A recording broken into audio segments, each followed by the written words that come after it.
ஒரு வாலிபன் ஒரு தத்துவ ஞானியிடம் சென்று கேட்டான். நான் திருமணம் செய்ய எப்படிப்பட்ட பெண்ணை தேர்வு செய்ய வேண்டும் என்று சொல்லித் தாருங்கள் என்றான். அதற்கு அந்த ஞானி பேச ஆரம்பித்தார்.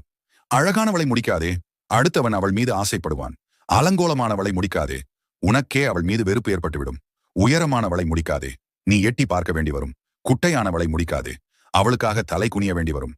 பருமனானவளை முடிக்காதே, உன் மேல் முட்டினால் காயம் ஏற்படும். மெலிவானவளை முடிக்காதே, உன் கண்ணுக்கு அவளை காண மாட்டாய். படிக்காதவளை முடிக்காதே, நீ கூறுவதை அவள் புரிந்து கொள்ள மாட்டாள்.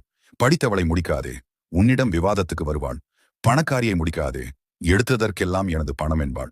ஏழையை முடிக்காதே, உனது மரணத்தின் பின்னர் உனது குழந்தை சிரமப்படும். கோபக்காரியை முடிக்காதே, உன் வாழ்க்கை நரகமாகிவிடும். அனைத்தும் தெரிந்தவளை முடிக்காதே, உன் பணத்தை கரைத்து விடுவாள். ஒன்றும் தெரியாதவளை முடிக்காதே, நீ வீட்டு வேலைக்காரனாகி விடுவாய். ஆர்ப்பரிப்பவளை முடிக்காதே, ஒரு பூச்சிக்கும் ஊரை கூட்டி விடுவாள். ஊருக்குள் முடிக்காதே, தாய் வீட்டில் கோழி முட்டையிட்டாலும் பார்க்க போவாள். தூரத்தில் முடிக்காதே, உன் வாழ்க்கை பிரயாணத்தில் கழியும் என்று உபதேசித்தார்.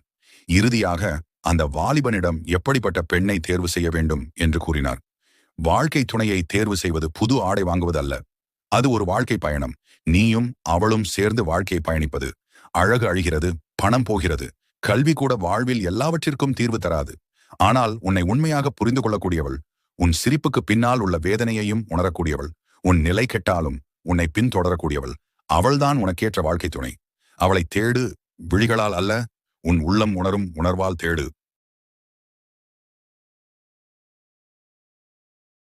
Download ShareChat.